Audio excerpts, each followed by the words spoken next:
Is your lower back starting to feel tighter, even when you're not moving? Do you sometimes feel a stiff strain when you stand up after watching TV? Is there a slow, nagging pull every time you turn in bed at night? You may think it's just part of getting older, but it's not. This is how permanent back damage begins. Quietly, subtly, but with consequences that can rob you of your ability to walk comfortably, sit upright, or even rest properly at night. Back. The mistake? Most people wait until the pain becomes unbearable. But by then, the real damage is done. Now let's break this down clearly, because your spine doesn't lie, and if you ignore the signs, it stops warning you altogether. Let's start with something basic. You sit a lot, right? Sitting seems harmless, but after 70, it becomes one of the most dangerous habits for your back.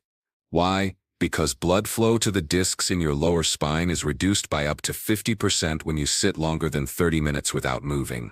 Yep, just 30 minutes. That means every time you sit and stay still watching a show, talking to family, reading your phone, your lower spine is quietly suffocating. You won't feel it instantly, but your discs begin to dehydrate. They lose flexibility, they shrink in height, they become prone to compression and bulging. And that's where things spiral fast. Especially after 70. Oh, here's the harsh truth. If you've been feeling stiff lately, that's already a warning sign. If bending forward to tie your shoes feels harder, that's not age, that's disc compression. Now listen closely, because here's where most people go wrong. They think the pain will come from lifting something heavy. Nope, the truth is, it comes from doing nothing. When you stop moving, your back muscles start to atrophy, especially your glutes and core. Your spine loses its natural support system. It starts collapsing under its own weight. Yeah, that's exactly how elderly end up with curved backs, weak gaits, and spinal compression fractures, even without ever falling. Let's be clear, you don't need a gym, you don't need heavy weights, you need movement. You need to re-engage the small muscle fibers that keep your vertebrae aligned, your hips steady, and your disc spacing open. But here's something you probably didn't know. If you have low vitamin D, your muscles become weaker faster. If you have low calcium, your spine loses mineral density. And if you're not absorbing enough protein after 65, your vertebral discs lose collagen strength. Let me break it down simply. Your bones need calcium, 100 mg a day. Your discs need protein, at least 1 gram per kilogram of body weight. Your muscles need magnesium, 400 mg a day for flexibility and nerve flow. Your ligaments need vitamin C for collagen synthesis and repair. That's not a health trend, that's basic spinal survival. Yet 8 out of 10 seniors over 70 are deficient in at least 2 of these. Now ask yourself, do you stretch daily? Do you walk at least 20 minutes per day? Do you drink water regularly throughout the day to rehydrate your spine? If not, you're silently preparing your back for collapse. And here's a quick shocker. Taking a hot bath and lying down afterward feels relaxing, but it also leaves your spine in a lengthened fatigue state. If you don't follow it with posture correction or core support, it weakens the lower back over time. What? Yes, relaxation without postural reinforcement can be harmful at this age.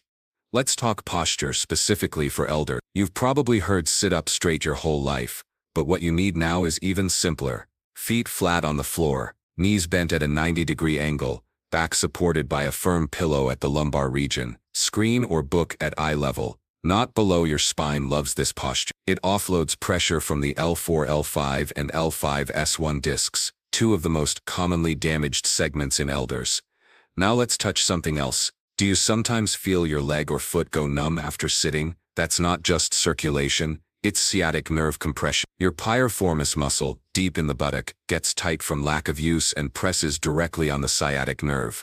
And when that nerve gets inflamed, walking becomes a nightmare. You'll feel sharp pain down the leg, tingling in the calf, or even toe weakness. It doesn't just hurt, it makes your entire body compensate. Your gait changes, your knee starts absorbing force incorrectly, your hips misalign, and soon, your spine is out of balance entirely. So now you understand, this isn't about pain, this is about what pain is covering. Because most elder back pain doesn't scream loudly. It whispers, with stiffness, with fatigue, with minor spasms after bending or twisting. But one day it stops whispering, and your mobility goes with it. Now, let's talk daily structure. If you wake up and stay in bed more than 10 minutes scrolling or just lying there, you're starting the day with muscular deactivation. The longer you stay horizontal, the harder it is to wake up your spine stabilizers. You need to sit at edge of bed, stretch spine upward, rotate shoulders gently, roll ankles, stand slowly with knees slightly bent. This takes less than 90 seconds, and it gives your body the cue, we're upright, let's stabilize. It's not just a habit, it's a trigger for everything from blood pressure control to spinal fluid flow. Let's talk one last thing: shoes. Yes, the simple thing you wear every day. If your shoes don't have heel support, arch alignment, non-compressing soles, you are damaging your back with every step you take. Yep, those flat sandals, that cheap indoor slipper, even walking barefoot on a hard floor, they send shock through your knees, your hips, and right into your lower spine. You may not feel it today, but weeks later when your back tenses up for no reason, it's because of those careless choices. The truth, most elder back pain is preventable, but the damage doesn't happen in one big accident. It builds up, silently, daily over time. And that's why knowing is not enough. It's the application that saves you. Now that the groundwork has been laid, it's time to address what makes back pain not just common but permanent. The first mistake most people make: they assume rest is always good. But too much rest becomes a trap. Your spine depends on a constant balance between tension and movement. When you lie in bed for hours, your spinal discs absorb excess fluid. That may sound helpful, but it isn't. It causes disc swelling, which adds unnecessary pressure to your nerves. By the time you stand up after hours of inactivity, your back is already in a vulnerable state. And if you stand with poor form or a sudden twist, it's enough to trigger a long-term injury. Yup, something as basic as standing up too fast after lying down can begin the process of disc damage. Let's move to posture. Most elders sit with a flat lower back. The pelvis is tucked, the chest slouches forward, and the head tilts down toward the lap. That position compresses your lower spine at an angle it was never meant to bear. Your vertebrae are shaped to absorb weight in a stacked, aligned posture. When the curves flatten or exaggerate unnaturally, certain joints carry load they were never designed for. It's not just uncomfortable, it leads to disc bulging, inflammation of the facet joints, and nerve entrapment. And the worst part, the pain doesn't show up right away. It can take months. By then, you've reinforced a dangerous sitting pattern. So what's the correction? Tilt your pelvis slightly forward, keep your head level with your chest, and keep your lower back supported. Use a lumbar pillow, not optional, essential.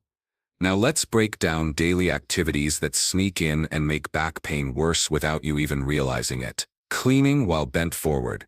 Lifting groceries from the trunk without knee bend. Carrying a grandchild on one side of the hip. Standing for too long without shifting weight. Sitting in soft cushions that sink your hips. Each of these puts strain on your spine. Repeating these movements daily without proper technique slowly erodes the joint integrity of your back. It's not about stopping life. It's about learning to move smarter. Yup, smart movement is what saves you after 70, not just more movement. Let's now talk about muscle balance. Back pain is rarely caused by just the spine. It's a system issue. Your glutes, core, and hamstrings all work together to keep your spine neutral. But as you age, especially if you're sitting more than moving, your glutes weaken drastically. That puts more strain on the lower back with every step you take. If your core is weak, your spine collapses forward. If your hamstrings are tight, your pelvis tucks under and flattens your lumbar curve. This creates a mechanical nightmare where no part is doing its job, and your spine carries the entire burden. Oh, that's why many people develop a hunch or walk with small steps. Their body is compensating, but compensation only delays breakdown. It doesn't prevent it. Let's fix it, slowly, safely, but with purpose. Every elder male or female, short or tall, skinny or overweight, needs a 3-zone correction plan. Zone 1, core activation. Zone 2, postural glutes. Zone 3, mobility and alignment. Here's what that looks like in real life. Zone 1, do simple core holds. Lie on your back, knees bent, feet flat. Press your lower back gently into the ground while tightening your belly. Hold for 5 seconds. Repeat 10 times. Zone 2, glute bridges. Same position, squeeze your glutes and raise your hips just a few inches off the floor. Keep your back flat, not arched. Do 5 reps slowly. Zone 3, stretch calves and hamstrings gently. Use a towel behind the foot. Pull gently with arms, not with back. Hold 20 seconds. Yep, these movements done daily restore coordination, not overnight, but over weeks they change your mechanics. Let's go deeper into nutrition. This part is ignored in 90% of elder advice. Without the right nutrients, your muscles will not grow. Your discs will not stay hydrated. Your bones will not stay dense. Protein is the first key. You need a minimum of 0.8 to 1.2 grams of protein per kilogram of body weight. If you're 150 pounds, around 68 kilograms, that's about 70 grams daily. Where should it come from? Lean meats like turkey and chicken, lentils, beans, and chickpeas, Greek yogurt, unsweetened, eggs. 1 egg has 6 g protein, whey or plant-based protein powders. Now calcium and magnesium work together to stabilize nerves and reduce spasms. You need around 1,100 and 1,200 milligrams of calcium and 400 milligrams of magnesium. Add these to your day. Almonds and sesame seeds, tofu or fortified non-dairy milk, spinach and kale, sardines with bones. Vitamin D is crucial to absorb calcium. Get sunlight daily for 15 minutes or take 1,000 IU if indoors most of the time. Let's talk about hydration. Dehydrated spinal discs shrink. When they shrink, the space between your vertebrae close, and when space closes, nerves get pinched. Yep, that's how you get numb legs, shooting pain down the back of your thighs and aching hips. Drink water, not juice, not soda, not coffee. If your urine is yellow, you're dehydrated. If your mouth feels dry in the morning, you're dehydrated. If your muscles feel tighter after naps, you're dehydrated. Drink 1 glass of water every 2 hours. Add lemon or mint if plain water is hard to drink. Here's a critical tip almost no one teaches. Breathing technique controls pain. If you breathe shallowly from your chest, your nervous system stays in a stressed state. But if you breathe through your belly, slowly, with control, your muscles relax. That's right. A relaxed body heals faster. A tense body creates more pain even when no injury exists. Sit back, breathe in through your nose, count to 4, hold 1 second, breathe out through your mouth, count to 6. This reduces muscle tension and keeps your joints from stiffening throughout the day. Back. Last note, if you're dealing with another health issue, diabetes, arthritis, high blood pressure, it makes your recovery slower but not impossible. Just adjust accordingly. If diabetic, avoid sugar spikes after meals. They weaken collagen fibers. If arthritic, avoid cold drinks that stiffen joints and always stretch before moving. If on medication, space your exercise after meals so dizziness doesn't interfere. Yup, you can work around every limitation, but you must approach your spine with strategy, not just sympathy. Now it's time to focus on the habits that either lock in your strength or take it away for good, because at this stage of life, what you repeat daily becomes permanent, whether it's building support or slowly breaking your back. Let's begin with the simple act of standing. Most people don't stand up the right way. They lean forward first, use their back, not their legs, and twist out of chairs. That's how micro tears start in your lumbar muscles. If you feel soreness after standing, that's not normal. It's the beginning of imbalance. To correct it, use this rule. Feet slightly apart, knees aligned with toes, push from the heels. Keep spine straight, not curved, not tilted. A straight lift puts force through your legs, not your spine. This one adjustment reduces spinal compression by up to 40%. And yes, it matters every single time you get up. Now the floor. Sitting on soft couches or low seats without firm support makes your pelvis rotate backward. That stretches your lower spine unnaturally and weakens your internal posture. That's why standing from a deep sofa often feels painful. It's not just the effort, it's what your spine was doing the entire time. The correction? Firm chairs only. Lumbar support added. Hips higher than knees. Your back will thank you with strength instead of warning signals. Back. Now let's fix walking. Many seniors shorten their steps without realizing it. When you take short, quick, flat steps, your heel never properly strikes, your arch never activates, and your hips barely rotate. That results in tighter hip flexors, shortened hamstrings, and stiffer lower backs. So here's what you fix. Let the heel touch first, let the foot roll fully, Let the arms swing naturally, breathe through the nose, never hold it. Yep, a walk is not just a walk. It's alignment therapy if you do it right. We now move to nighttime recovery. If your back pain worsens in the morning, your sleeping position may be the cause.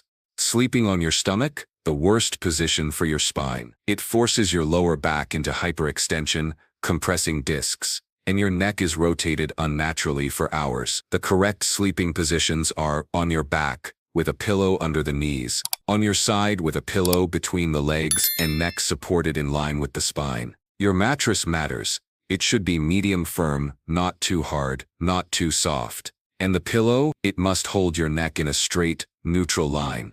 If your head tilts down or up, you're pulling the spine out of alignment for hours without knowing. Breathing during sleep is just as vital. If you snore, gasp, or wake up tired, it could be due to sleep apnea, even without being overweight. Shallow or interrupted breathing limits oxygen to the discs. That makes overnight recovery slower and increases muscle fatigue the next morning.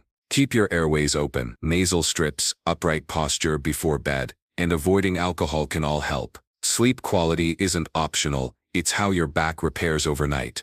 Let's now address clothing and back support. Wearing soft, unsupportive shoes indoors? Big mistake. Your spine absorbs the shock every time you step. The solution? Always wear structured, supportive footwear, even at home. Foam sandals and bare feet on tiles do more damage than you think. Now clothing: tight waistbands, poor posture bras, and thick belts compress your lower spine and restrict breathing. Choose light, breathable, stretch-supportive materials that move with you, not against you. Back. Now hydration. We return here because this part is so often ignored. Your spinal discs are made of up to 80% water, but they don't absorb water the way a sponge does. They require movement. So yes, water is critical, but so is walking after you drink it. The walking pumps fluid into the discs through a process called imbibition. If you don't move after drinking, the water never reaches the joints. So the habit is simple. 1 glass every 2 hours, walk for 2 to 3 minutes after. That's how you rehydrate your spine. Time for stress. Tension builds up in the neck, shoulders, and lower back silently. Muscles that stay tense all day start shortening. When they shorten, posture breaks. When posture breaks, the spine compensates and eventually gives up. You must de-stress intentionally. Stretch your back 3 times per day. Sit tall. Let your arms hang beside you. Take 3 slow breaths. Tilt your head side to side gently. Let your muscles loosen naturally. This is how tension exits the spine. If you don't release it, it builds. If it builds, it locks your back in fatigue. Let's now address nutrition one last time, but deeper. Your spine is not just bone. It's cartilage. It's collagen. It's fluid. That means you need amino acids. You need minerals. You need enzymes. Do you eat enough leafy greens? Do you consume anti-inflammatory oils? If not, your body lacks the raw materials to rebuild discs and joints. Add these foods: chia seeds, walnuts, olive oil, blueberries, turmeric, with black pepper, avocados, bone broth, or collagen-rich soups. Each of these supports either inflammation control, joint lubrication, or tissue repair. Back. Now pay attention to something crucial. Back pain doesn't go away because you ignore it long enough. Nope. If you're depending on heat packs or pain meds to survive the day, that's not healing. That's sedation. And what's sedated always comes back louder. There must be a solution that rewires the habits, the support, and the spinal rhythm all at once. One that helps your body relearn proper posture, rebuild micro-muscle fibers, and realign the movement patterns of your daily life. There's a particular tool now used widely by recovery centers and elder rehabilitation programs. It's compact, drug-free, and doesn't involve exercise or risky adjustments. It trains your spine and nervous system using electrical signals that mimic natural feedback. You simply hold it, and it calms the spinal nerve responses. It retrains the brain to stop the pain loops. It resets the fight or flight stress built into your spinal nerves. And the best part, no pills, no side effects, no need to leave your home. This isn't a miracle device, it's just intelligent science packaged for elder use. It's called the Chill Pill Sleep Aid device. It uses low-frequency pulses to stimulate your palm's pressure points, which signal the brain to relax spinal tension. You hold it like a small remote. Use it for 20 minutes before bed, or in the morning during